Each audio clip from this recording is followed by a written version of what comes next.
In 3 words, the best stories. What are stories of the best things going on right now? The best stories are authentic. They are relevant. thought-provoking. Emotional is probably the first The best one for me. stories are humorous, shareable. They I think are emotional. entertaining. They're unique. I would And say relevant. inspiring, Honest. real stories that are Colorful, today. and And just they're funny. emotional. Those are some of the best stories. Hello, everybody, and welcome to the Storyteller podcast. We are live here in Las Vegas from the NAB conference at the SiriusXM Studio here at the Wynn. I am joined today by Stacy Kelleher, the director of production at the Philadelphia Eagles. Stacy, thank you so much for being here today. Thank you for having me. This is awesome. Of course. And, we're always here to share stories about people in our industry. We have our tag board folks here producing content all day long, flying up graphics, and helping us bring this to you today. So I wanted to ask you to start everything off. What do you believe is at the core of great storytelling? I was listening to the intro, trying to make sure my answers weren't taken there. I think number one, authentic. And number two, they go beneath what you see on the surface. When I think about our content, everything we do does that. It's pretty obvious when you watch something like Unscripted on our YouTube channel, where you're getting to know the players and seeing who they are with their helmets off. Even a miking, though, during the game, like you're going beneath the surface of just the play happening on the field. You're getting emotion from the players. You're getting to hear how they reacted to something. And then even down to, live broadcasting for, a preseason game, we're getting to introduce our fans to players that maybe just looked like a draft pick to them, but then they're finding out that, we play week 1 in Brazil, but our backup quarterback who's going to play that night actually speaks Portuguese and lived in Brazil for a while. So just kind of going beneath the surface and finding who the characters are authentically. Yeah, I love that. You've had stops. You've been in production for a very long time. You're previously at the Big Ten Network. You've been at the Eagles for more than 6 years. What are some things that you've learned in the industry, like along the way? Is there anything that's ever stood out to you of, this is something that I learned how to tell stories better, or what is something that you kind of learned about live production throughout your 2 previous stops in the last decade or so? It's ever changing, and it's really about the people. You can keep up on the technology, what you have to do with it being ever changing, but really understanding how the people work together is key, and understanding how you can leverage, once you get to know those people, how you can leverage the talent that they have. So it goes beyond just like technical things. It's working together and collaborating. Right. No, I completely agree. Give our viewers a glimpse into your role at the Eagles. What does your day-to-day look like? What are things that you oversee within your department of production? Sure. Yeah. Our Eagles Entertainment is broken up into a few different groups. So my group is called Production Operations. Everybody on our team is really technically skilled, but also creators. So I think we have a unique, we have to use right side, left side brain a lot. So on my team, we manage our asset management systems, digital asset management, media asset management, our audio engineer, all of our studio production falls under production operations. So that could include segments that go on linear network, features that we shoot and edit for YouTube in the studio. It could include live talkbacks with networks, press conferences, almost multiple every day throughout the season.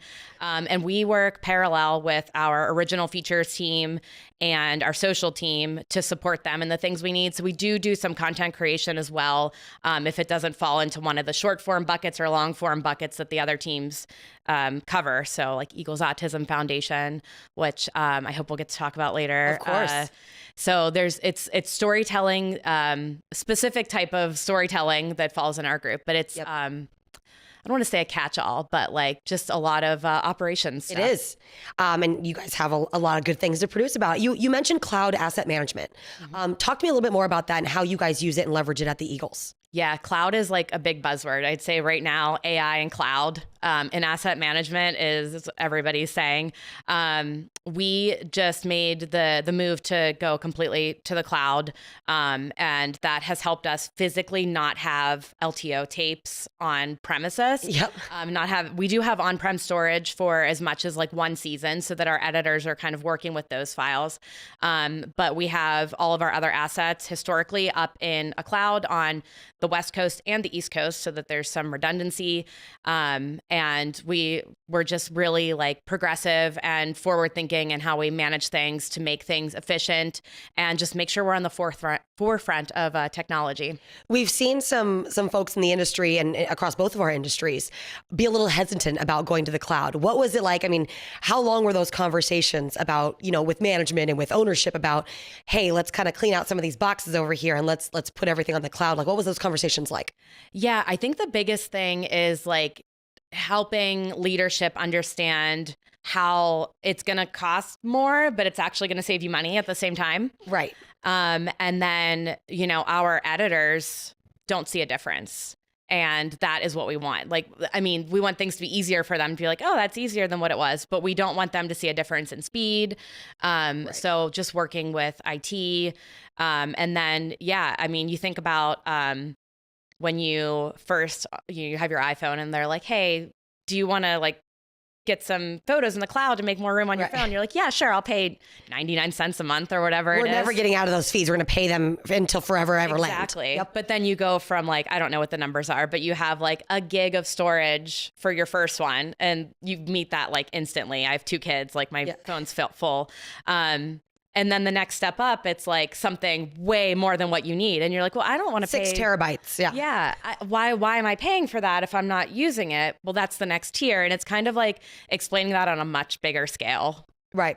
Well, I know a lot of our viewers here are anxious to hear about your Super Bowl experience. So I want to know, what was it like? You guys get the bid, you win the game, you're going to the Super Bowl. What was that like leading up to it? That week like for you guys. And then let's talk about what Super Bowl week was like. Yeah. I think I'm very grateful that I've been there before. So in 2022, a lot of things hit me that I wasn't expecting. And then kind of, just having that stress level for so long, I wasn't expecting that. So this year, the middle of January hit and I kind of just told myself, we're going to lock in and it is what it is. So like that, the 2 weeks leading up to the Super Bowl, you're just like, just get it over the finish line. And things do just like every area that I manage, things just get they hit the fan. In the audio world, they're doing our live stuff from the studio, but then also working with the features team on sound design for the hype video. Right. The asset management team is getting way more requests for things and they need to make sure they're approved and make sure that they follow the rights rules. And they're also logging more footage because the NFC Championship game had more cameras and more coverage and more things coming from NFL Films. Our studio was so busy. We had live talkbacks and shooting interviews for NFL Network, not to mention like our normal press conference schedule. So it's just like a lot nonstop that week. And then you feel like, oh, the players left without, or the features team, the social team, they went out with the players the week before and we're like, okay, everyone's gone. So maybe we can like settle in and get some stuff done. And it's like, no, like, this person still needs this and things are happening. But that week is wild leading into it with media. Right. Monday's opening night and then Tuesday, Wednesday, Thursday, every player's available for a window of time. Yep. So our studio team, our asset management team, we're trying to get as many feeds as we can from the camera. So leveraging our shooters on the ground, our broadcast partner, NBC 10, and then the league.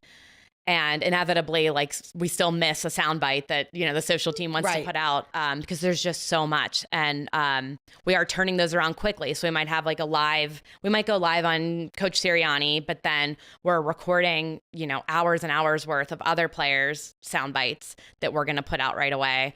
We're listening live to those and making sure there's no curse words we need to dip out.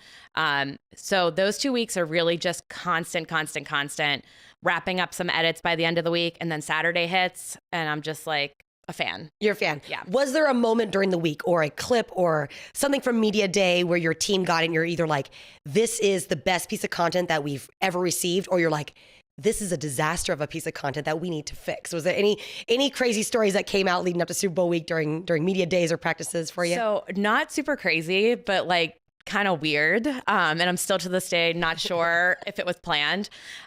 We had like 4 or 5 different players reference the song, the TLC song, Don't Go Chasing Waterfalls, like in their okay, media little throwback. things. Okay. Yeah, like they had to have planned it. I'm not sure, but it would just be casual. Like, yeah, we're just going to play our game. We're not going to go chasing waterfalls. We're going to stick to the rivers and the lakes that we're They used probably to. played that game where you pick a word or a phrase and you try to put it into your everyday speech, and then you get a point. Oh, yep. So started Don't Go clipping Chasing them off. Waterfalls. Not the worst that they could have chose. I was pretty impressed because they're a lot younger than me. So Right.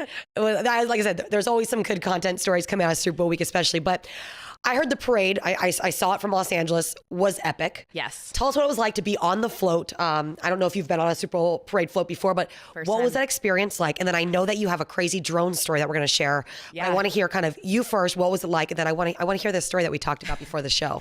Yeah. So again, with like, I'm going to hunker down and just be stressed and get to that day. So all week leading up to that, it's like, we're going to have this many fans. We need to capture it. Drones are going to be really important. Let's talk to the city. Let's make sure we're all, straightened out. So I'm the waving in the front there. There she is. Yep. And you can see how deep, those are all fans behind us. And our parade was... Where did everybody come from? Yeah. So our parade was like 6.5 miles long almost. And so we'll get to this. Yep. I think for reference, the Chiefs parade was like 1 mile long. So Wow. there's like this many people the whole route. So I needed to work with the drone company that we work with to make sure we had all of this captured, to capture all these people. Yeah. It was really stressful. They assured us we were the only content creators flying that day. Okay. Everybody else flying would be... Was there permits that you had to get or? Totally. Oh yeah. It was, that's all my whole week was dedicated to like getting that straightened out, figuring out where the pilots would be flying from throughout the route. Wow. We did everything by the book. We get out there and there are drones everywhere. None of like a traffic of drones. Yes. Yeah. Something happened there. Yeah. So, and I have no cell phone service, so I can't talk, and I'm enjoying beverages because I'm celebrating a Super Bowl win. Why wouldn't you? Highlight of my career is getting off of that bus and going and shotgunning a beer with a fan. I would love to do that at my job as well. So I'm going to figure out a way to make that happen. Yeah, of course. I'd love to. Sounds awesome. What a great day at work. Yeah. So I am up there hanging out, and I think this is one of our drones. And I'm like, okay, cool. Like, I've been assured that there's no other content drones out there. Right. We're all waving, having fun. This is a lot of Eagles entertainment here. There's Gino, one of our producers, Sumner. Oh no. All of a sudden, somebody shows up to me with this broken drone and says, one of your drones got hit with a beer. Our fans like to throw beers at the parade. So I'm like, okay, I got to make sure this drone's okay. I put the drone in my little clear bag that we had to have, and I'm carrying it around. I get it back to, there's the beer hitting. Yep. Oh, what? Is he going to try out for a quarterback position? Like, was he asked by a coach to potentially come out during OTAs? Because that type of precision is We had insane. a lot of good arms out there that day. One of them hit Howie in the head with a beer. So, and that's not good precision right there. But yeah, so get the drone back. I pull the card. I let the company we work with know that I got their drone that crashed. I'm thinking they're going to be like, oh great, and they're like, that's not ours. There were drones everywhere that weren't ours, and I'm like, oh boy. So you took the chip out of a drone thinking it was yours, and it was not. Someone didn't get their drone back, and the Eagles had it's your footage. I tried to get it back. Yeah, to your them. parade. Yeah. But I pull the clips. The last clip, it's of us. So that was pretty cool. Right. They captured us on the float. But yeah, I got hit by a beer, and I don't know. I don't know where the drone is. It's a Super Bowl parade. You can hit me in the head with a beer if I win the Super Bowl and I work on a team that wins the Super Bowl. I would allow that. So looking ahead, so we got OTAs. Or first of all, we have the draft. Let's not forget about that big thing. We have the draft, then we have OTAs, training camp, and I know that you produce a lot of the Eagles preseason games. Talk to me about what kind of goes into that.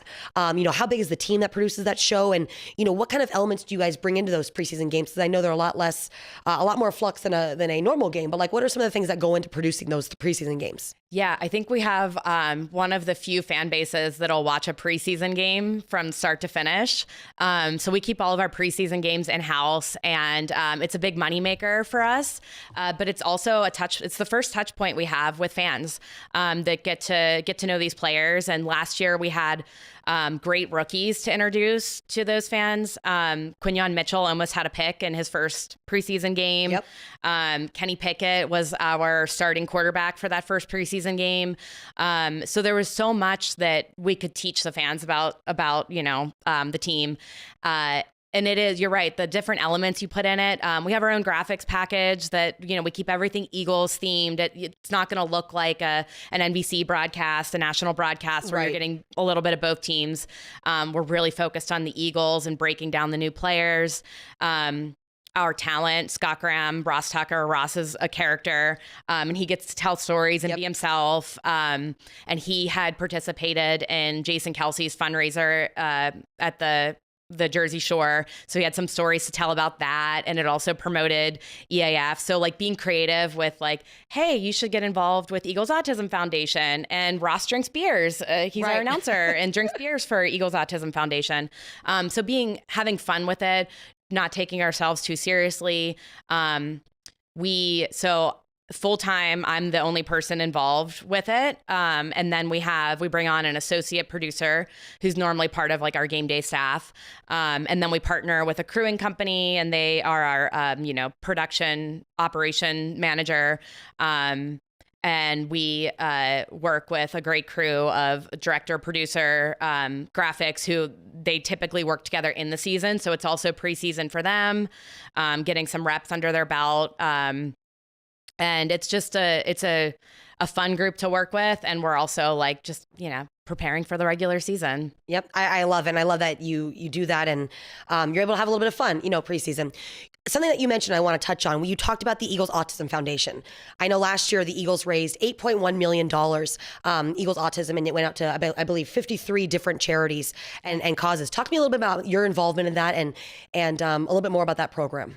Yeah, EAF, as we call it, and Kylie's very involved as well. We love Kylie. Yes, everybody loves Kylie. Congrats on the new baby.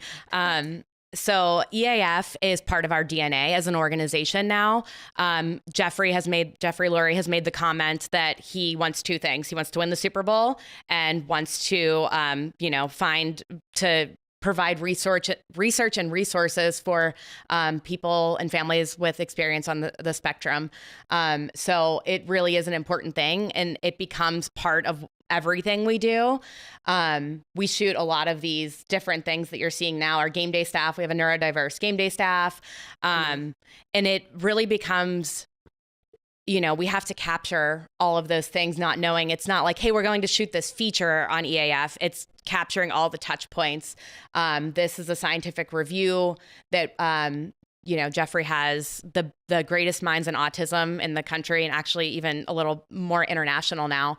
And they decide what grants we're funding, and we get to be like progressive with what kind of grants we're funding. We don't have to be as strict as NIH. And then this is our EAC. So each year the players come. It's a great time for fans to get to be around players.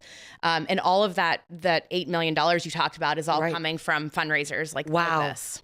Wow, that's amazing. Speaking of the Kelseys, what is it like working with him? I know obviously retired player and stuff, but knowing that he's now in his own production podcast role, do you guys kind of ever do anything collaborative together with the New Heights podcast, or with the Kelseys, or with Kylie herself? Obviously I know it's very new for them, and they're probably about a year or two into their podcast and stuff, but do your worlds ever collide, both player and on the production side? Yeah. So when Jason was a player, when they first started the podcast, they did come and do a show in one of our studios. And then when he was making the documentary, we really supported with a lot of footage for them. They licensed it the way they needed to, but we provided a lot of the things that they needed, the requests. Kylie was actually like an employee for EAF.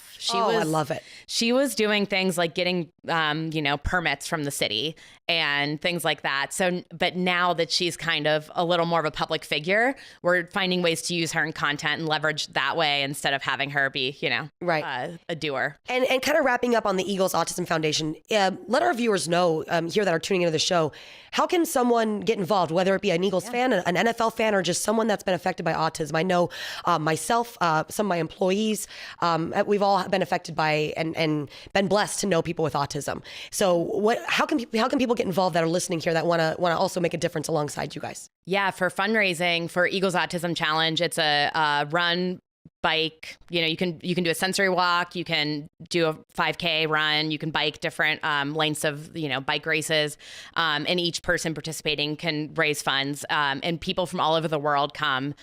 People have become Eagles fans because of Eagles Autism Foundation. So it started as this one fundraising event throughout, one time a year. And now it's kind of like a, fundraiser throughout the year. People get really creative with, things that they do. I just met a young lady at our Huddle Up for Autism. She raised $5,000. Wow. Yeah, by doing a hot chocolate stand and by, reaching out to businesses. And she was on the spectrum herself. So Eagles Autism Foundation, look it up, or actually come. EAC is a great event that if you're in the Philly area and want to come. We also have all abilities clinics for drumline, cheer, football, STEM, where it's just like a welcoming environment where, it's judgment-free zone and kids can get the opportunity to do things that their neurotypical peers would do. Wow, I love it. And I'm so happy that you shared that story with us today. Knowing that we're kind of closing out here today, I always like to also highlight other people and give them their flowers as well. There's so many people in this industry, men, women, producers, directors, graphic designers, and everybody that we work with in both of our respective industries that deserve a little shout out once in a while. We can never give too many thanks. We can never give too many people their flowers. So I wanted to give you some time as we wrap up here on today's Storyteller episode to give someone or a group of people their flowers, whether it be your coworkers or whatnot. So I wanted to kind of give you a chance to end this by highlighting other people in the industry that have helped you and that you admire, so we can give them their flowers as we end here today. Obviously, I have to start with current coworkers. We have a really diverse team of skill sets. And, like I said, we're in 4 different groups now, but we're still working together. So, in my team specifically, we get an opportunity to reach out and work with them and help them a lot. But I think we do have the most talented team of producers, editors, creators, technical support in the league. And that comes from a culture that starts at the top. So give the flowers to, our leadership. From my career, back at Ohio State, I had a lot of encouragement and opportunities from, people who just had faith in me and recommended me for, hey, I know somebody who could be your runner for this show or whatever. So, just everyone, I don't, specific names, but everyone who has touched my career has been awesome. Amazing. Well, Stacy, it has been an absolute pleasure sharing this desk with you today. And to all of our viewers, thank you for tuning in. I am here with Stacy Kelleher, the